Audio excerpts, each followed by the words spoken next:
To check recently unblocked numbers on WhatsApp. Welcome to How to Mastery. In this video, I'll show you how to check which numbers you recently unblocked on WhatsApp. First, open the WhatsApp app on your phone. Tap the three dots in the top right corner if you're on Android, or go to Settings directly if you're on iPhone. Next, tap Settings, then select Privacy, and scroll down to Blocked Contacts. Here, you'll see a list of all the numbers that are currently blocked. If you recently unblocked someone, their number will no longer appear in this list, which means they've been successfully unblocked. Unfortunately, WhatsApp doesn't show a history of who was unblocked or when, but here's a simple trick. Before unblocking, take a quick screenshot of your blocked list. That way, if you check again later, you can compare and easily find who was removed. You can also search for that contact's chat in WhatsApp.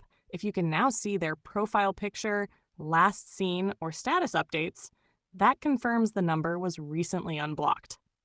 And that's it. Now you know how to check recently unblocked numbers on WhatsApp using these simple steps. If this guide helped you, don't forget to like, comment, and subscribe to How to Mastery for more easy step-by-step tutorials.